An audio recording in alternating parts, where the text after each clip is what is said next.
The Jesse Blake Sports Report with Jesse Blake. These are my official 2024-2025 NHL division standings predictions. This is what I'm locking in for the regular season. Over the last 2 weeks, you've received on this channel a bunch of individual division previews, one for each division, and I've made some predictions in those. But since then, I've been collecting your feedback in the YouTube comments, and we're going to make some slight adjustments based on that. I've also been recording a bunch of individual team previews for the SDPN YouTube channel. So go over there. They're coming out 2 weeks before the season, 2 each day. So 16 before the season. They're going to release 2 each day up until opening night of the NHL season. So go over to that YouTube channel to find all of those. But here, I'm gonna reveal to you what I'm gonna say in those videos and my standings predictions for this upcoming season. I'm gonna be talking a lot about what you said to me in the individual episodes for each division. So let's start with the Pacific Division. I'm gonna give you my official standings, and they are as follows: Vancouver, Edmonton, Vegas, LA, San Jose, Calgary, Seattle, Anaheim. Now, you'll notice there, if you watch the individual episode, I had Calgary very high. I had Vegas very low. They have been swapped. As a result, I am now a little higher on San Jose, who is 5th in the division. And that's where I'm going to get so much pushback here in this. And I already know that, but I'm prepared for that. I'm prepared to step out on the edge and believe in San Jose this year. And here's some of what you said to me when you first heard my standings predictions. One, this was from Chris Wall, 1667, who said the Canucks without Demko, not a chance. And I have the Vancouver Canucks in first place. And it is up in the air what's going to happen with Thatcher Demko. And honestly, that could throw my prediction of them winning the Pacific again all out of whack, because the Edmonton Oilers did last year get off to an awful start and then almost won the division. I am prepared for Thatcher Demko to ruin this entire prediction and have Vancouver somewhere 2 to 3. I don't think 4, but 2 or 3, just because it's hard to win a whole bunch of games without a starting goaltender. But this prediction is based on a timeline of Demko being ready early in the season. I'm talking late October, hopefully like mid-October, like when the season starts, but like late October, and having a good run all season, being healthy. Who knows? But I also think what they have going on there is good enough for they can miss Demko for the first 2 weeks. They'll be fine, and they can still win the division. If Demko's out long term, that's a whole other conversation. I'll probably be wrong in my prediction, and then it's an easy Edmonton's going to take the division, most likely, but it's hockey. You never know what's going to happen. This is some of the Calgary feedback I got from you guys and why Calgary had to be pushed down in the standings all the way to 6th place. Delta, you guys have the weirdest names. Like, your YouTube handles are just so out there. Delta Gola Vista 1 said, Calgary has no goaltending. Yes, one can be high on Wolf, but like Levi last year, expectations need to be tempered until he has a full season or two under his belt. And that is one of the main pieces of feedback I heard. It's a comparison to Buffalo last year and where I was with Buffalo last year. I think I predicted them as high as 3rd in the Atlantic Division, and that obviously was way off. But a large part of it was because I was like, you know what? Devin Levi, he's the next great young goaltender in this league. He's going to come in, he's going to dominate. But that never really happens with goaltenders. And trusting that Dustin Wolf is just going to step into a number 1 role in Calgary and all of a sudden support this team in a way that they haven't seen it in the back. Well, they've had Markstrom. I shouldn't say that, but just come in and be electric and have a great save percentage and all that. No, it's going to take him some time to ease into this role as a starting goaltender in the National Hockey League. And you're going to see Dan Vladar get a lot of time playing too. So I was a little too bullish on Calgary based on their numbers, because the numbers were decent last year and I outlined them in that video and I love their numbers. But to think that the numbers are repeatable with a rookie starting goaltender and with a whole bunch of players coming off the roster mid-season. I was a little unrealistic in them repeating the good parts that happened. Some of it will remain, and they'll do a decent job in trying to maintain everything, but some of it's gonna take a step back, and the goaltending will probably be that area along with the defense, with everyone who went out the door there. Jacob Holloway 3044 said Calgary Flames over Vegas is absolute insanity, Jesse. Yeah, and that's why Vegas gets to move up to that third spot in the division. LA has to unfortunately move down, I believe is how it was. But yeah, Vegas is back up to 3. My bias was showing in how disappointed I was in Vegas last year. And if you look at the defense core of Vegas, there's no arguing that it's going to be one of the toughest to get through in the Pacific Division. So Vegas, they're a top team in this league. I shouldn't try and hot take a good team like that when they're going to be solid in the regular season. They might be third or fourth with LA, but I think that top 4 position, having them in 5th was too much. It was too much down, and I heard enough feedback from that. Doland Dark X Grande 6953 said Jesse's predictions will change between now and the SDPN predictions. And yes, they did. Well done. So I did those first initial videos, then we did the SDPN predictions, and now I'm doing this one. So this is what we're locking in. These are the official ones. Let's move over to the Central Division. So that's my official lock it in for Pacific: Vancouver, Edmonton, Vegas, LA, San Jose, Calgary, Seattle, Anaheim. Word on Seattle. Yeah, I'm low on Seattle. It's just, that's how I look at this roster, and there's nothing really convincing that I saw that took me off of like, oh, the Kraken are going to magically score a bunch of goals. So I still believe the Kraken are going to struggle to score goals, and that Joey Decord's performance isn't that repeatable. So I'm gonna stick with Seattle in 7th. Anaheim's not great. San Jose makes that great leap, and then I have them over Calgary.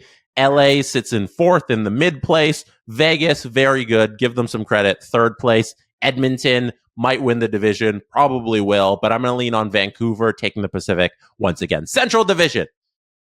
Here it is. Lock it in. Colorado, Dallas. Sorry, I have my notes. That's why I keep looking over here. I have a big stack of paper of notes. Colorado, Dallas, Nashville.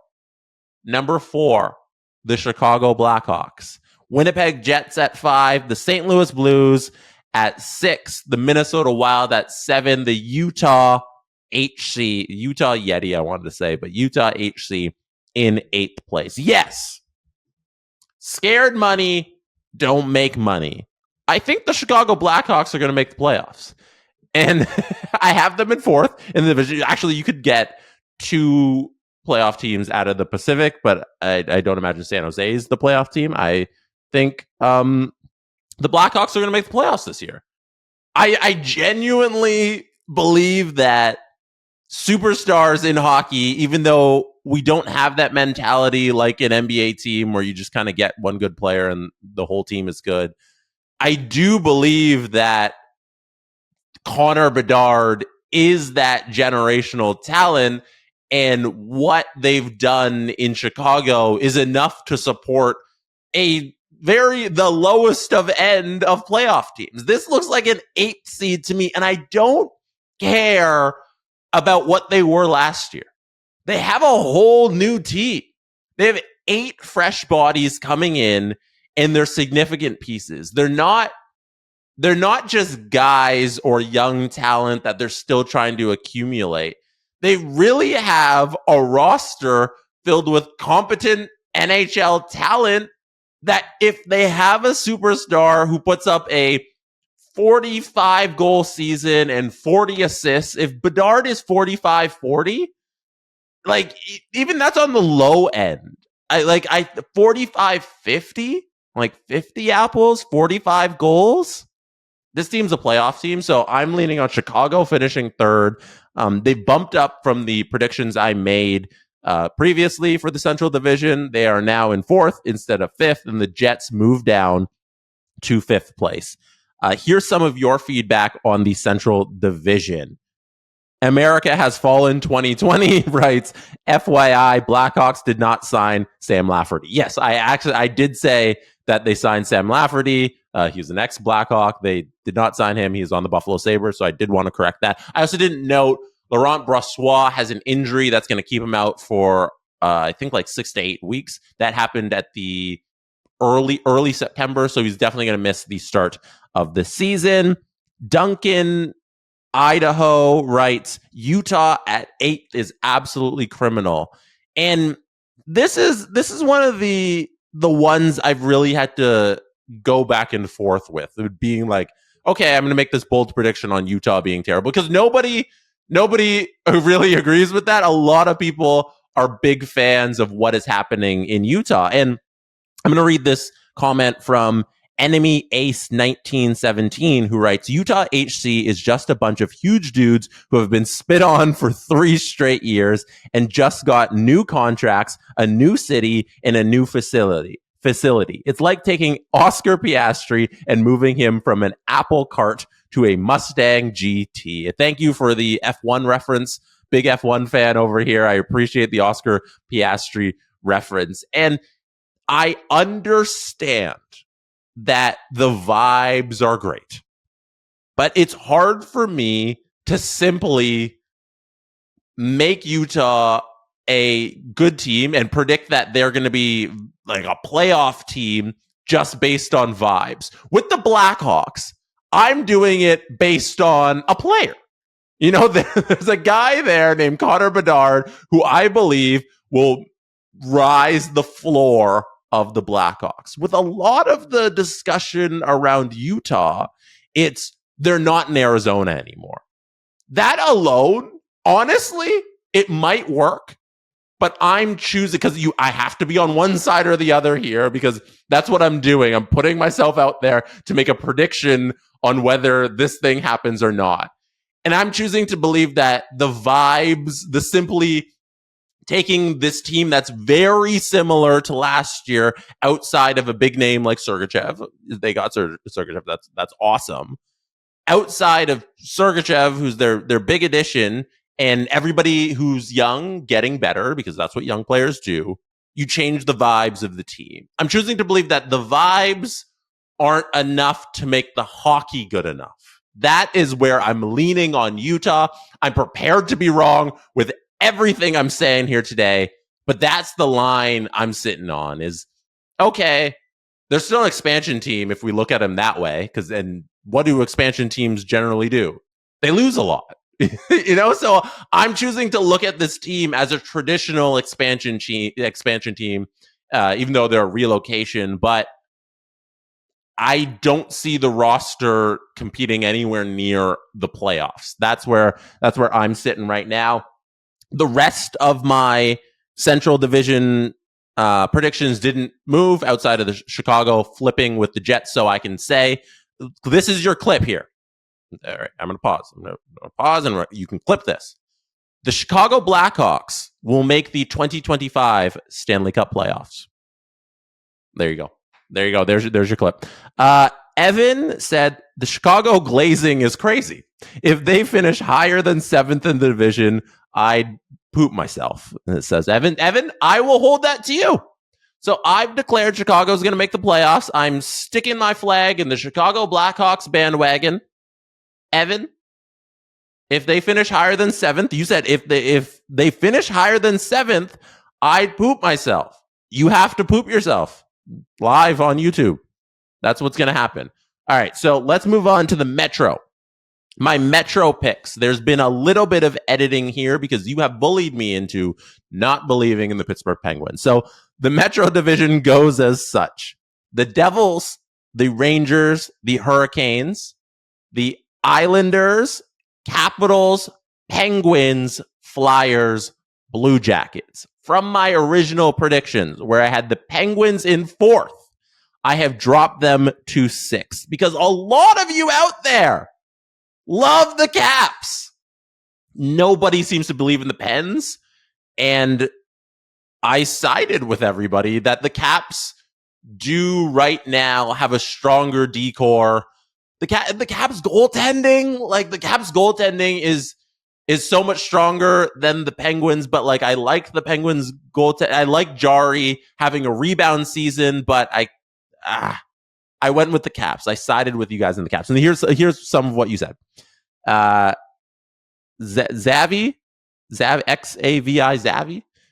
Ronaldo wrote, "How you have Pittsburgh over Washington is ridiculous." There was a lot of that. That's why I highlighted that comment, because there was so much of that.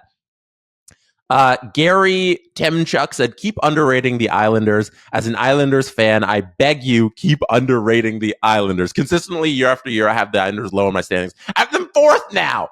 Is that underrating them? I put them in fourth place. That's what I'm locking in. I think the Islanders will finish fourth." This is from AKISS 2133. "Penguins aren't very different." They quoted me. They said, quote, "Penguins aren't very different." I did say that. And then they continued, "Outside of the fact that they lost this guy called Jake Gensel, I wonder if they'll have any impact. I wonder if that'll have any impact on their scoring." Yes, the Penguins lost Jake Gensel, which is a huge deal. They did bring in Michael Bunting. We're spending a lot of time on the Penguins because they're a fascinating team. They're a team that is not trying to be bad.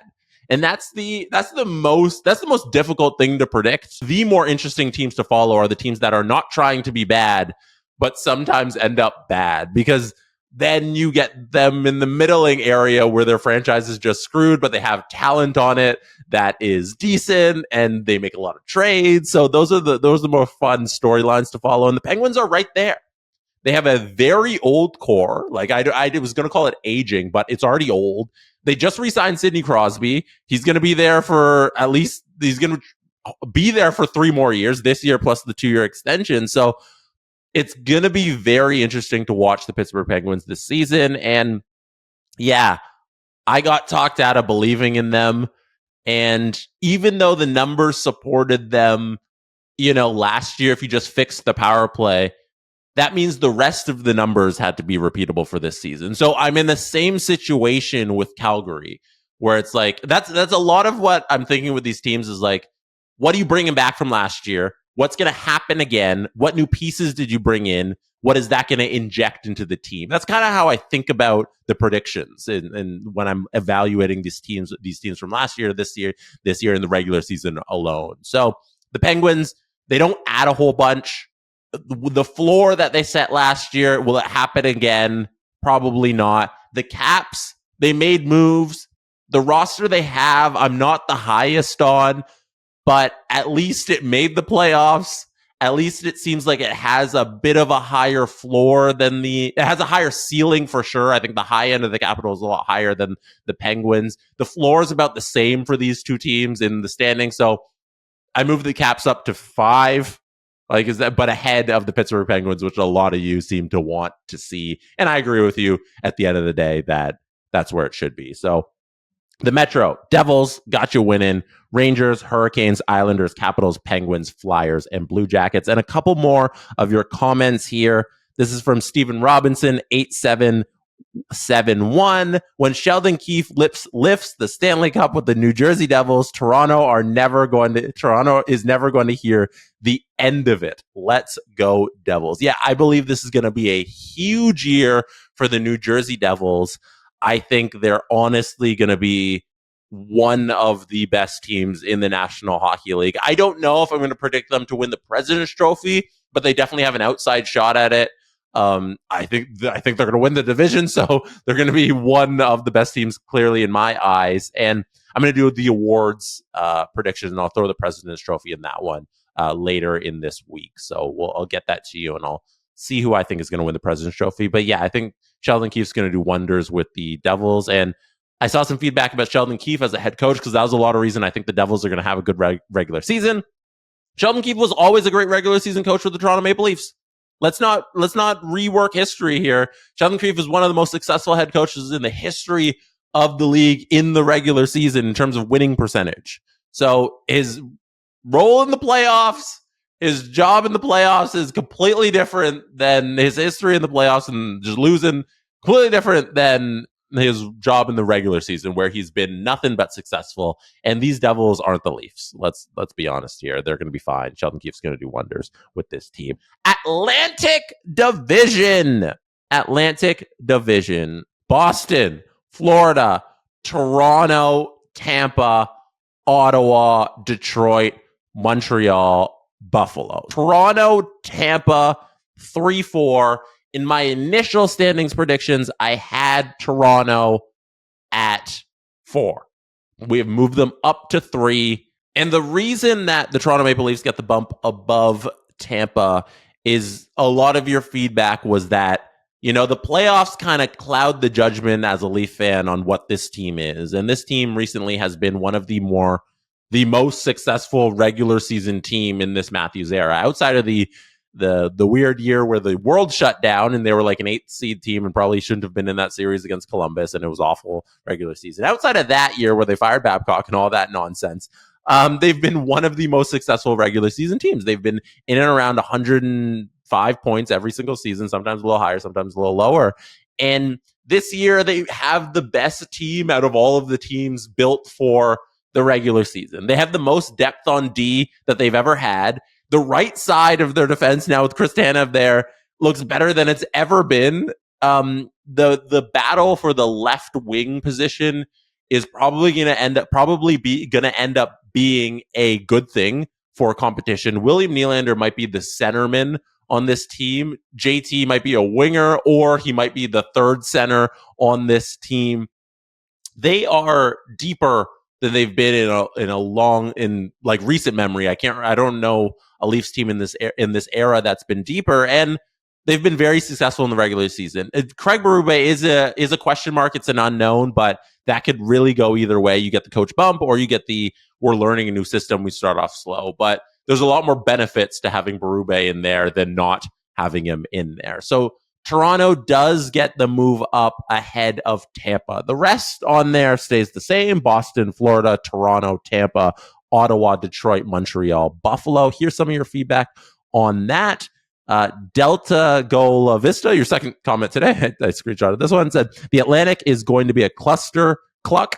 Thank you for censoring yourself. Every team has a reason why they should make the playoffs and why they should whiff. Out of all the divisions, this is going to be the most tightly packed. And I 100% agree. This is the toughest division in hockey. 1 through 8. I could make an argument, honestly. 1 through 8, if you ask me to, I can make an argument for why this team should be a playoff team. It's such a great division. This is from JB4296. Smart call on Boston. I have them winning the division. Almost the entire team is 30 or younger / entering their primes. The regulars are over 30 and they're Marchand and Coyle, both still studs. They're going to be a problem this year for everyone. And yeah, my only caveat with my own pick is the Swayman contract, which as of recording this isn't signed, which is very concerning, but I think they get it solved. I'm banking on this pick, them winning the Atlantic with Swayman happy, and they've signed him. That's gotta be a part of this team winning this division. They need Swayman for this season, so he's gonna play at some point. It's just they need to figure this contract thing out, and I hope they do it soon, just for the sake of my pick. D1A350 says, I think Montreal will sit at 6th in the Atlantic. I have them in 7th. I believe the defense is better than Jesse thinks. Scoring is going to be up a significant amount. I expect Caulfield to score 10 more goals this year than last. Obviously, adding Line A is huge. People underestimate Doc if he can just stay healthy, and we are expecting to get more scoring from the defense as well. I can't wait to see Hudson on D. Yeah, Montreal fans, I understand your excitement, and I have them in 7th. But 7th isn't very far off from 6th. Like you right there with D1A350 say they're going to be a 6th place team. Yeah, that's only one spot off of where I predicted them. Like that's not, I don't feel like that's a huge difference. I could see them jumping. I think it's very unlikely they jump up into 6th, but I could definitely see it where everything comes together with this team. And yeah, it's a free Doc, your Kirby Doc you're adding after you miss all of last year. And yeah, Line A is an incredible addition. Then you have the natural, these young kids are getting better. Lane Hudson could be an absolute stud. There's so much hype around Lane Hudson right now. It's fun to see Montreal so happy and excited for a team. Like it feels like it's been years since the run to the Stanley Cup final in 2020. It feels like Montreal hasn't been this alive for a hockey team in this season since then. So I'm just excited for Montreal fans to watch all these prospects emerge this season. And I don't think they're going to be competitive in terms of a playoff spot or anything like that. But I think, they're going to be a lot better than the last place team they were last season. This is from Energized. They say, I think your Ottawa prediction is spot on. You can tell there is a new regime in the Senators organization. They brought in key pieces that are playoff battle tested. Amadio, Jensen, Perron, Cousins, and Ullmark. Like you said, they're one more key right-handed D away from being a complete team, and in my opinion, entering the top 4. I think Ottawa's really close, and I know a lot of people love hating on the Senators, but the Senators aren't the Eugene Melnyk Senators anymore. They're new ownership from the top to the guys on the ice. They're brand new Ottawa Senators. And I honestly can see an era of Senators hockey that's ultra competitive in this division. I don't see it happening this season quite yet. I have them in 5th, which easily could be a playoff team. The Ottawa Senators this season could be a playoff team. And then for the next few years with a goaltender like Ullmark, Tkachuk taking over as like the star in the city. And all of those guys that they have emerging, like Pinto and Norris and Shabbat emerging as true, and Sanderson emerging as true stars. There could be a resurgence of great Ottawa Senators hockey on our hands here. And I believe that they'll take a bit of a jump here, finish in 5th, maybe sneak in the playoffs if the Atlantic get 5 playoff teams, and for many years to come, be a competitive team if they can keep it up. And lastly, we'll get this comment here from Jared LS10. I, as a Wings fan, have a hard time arguing against the Wings placement. The defense is an issue, and Talbot is a wild card, as he has in the past been bailed out by his D, plus Husso being injured the majority of last season. The homer in me wants to say they finished 3rd in the division, but the realist in me thinks wild card in the playoffs. I have Detroit 6th, which would be out of the playoffs completely. There's no shot in getting the playoffs from 6th. And Detroit last year was such a disappointment because they start off so hot, were hot for a lot of the season, fell off a cliff when Larkin got injured, and it was a disaster that they ended up missing the playoffs. So Detroit's in a make the playoffs mode. We'll see if they can do it. I think they're going to fall just short. They got Lucas Raymond done. Now it's about Mo Seider and getting him to training camp and having him signed for training camp so that you can start the season with no distractions and hopefully take that leap back to the playoffs where they haven't been in a decade, I think it is in Detroit. So I think they fall short once again, which is going to be such a disappointment. But I don't think Yzerman's done enough to this team to make them a playoff team in such a tough division. But that's it. That is it.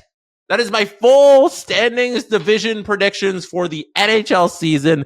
Continue to tell me what you think about the predictions. I think we landed on something really good here. I'm locking it in. No more changes. I'm committed to the Blackhawks making the playoffs, the Sharks finishing in 5th. Vegas, you're back up in 3rd. Leafs, you're in 3rd. Devils, you're winning in the division. That's it. Those are my predictions. Thank you for being here. You could have been anywhere in the world. We should be watching or listening to this right now. And I appreciate you for that. Hit subscribe on the Jesse Blake Sports Report YouTube channel. I appreciate every subscription I get. I'll be back here with my awards picks for the upcoming NHL season, so look out for that. And look out for our individual team previews on the SDPN YouTube channel. Good night from Toronto. And that is how it's done. The Jesse Blake Sports Report with Jesse Blake. Jesse Blake, the guy that likes to hear his name twice in one sentence. Sure, I know him. No, he doesn't have an ego at all.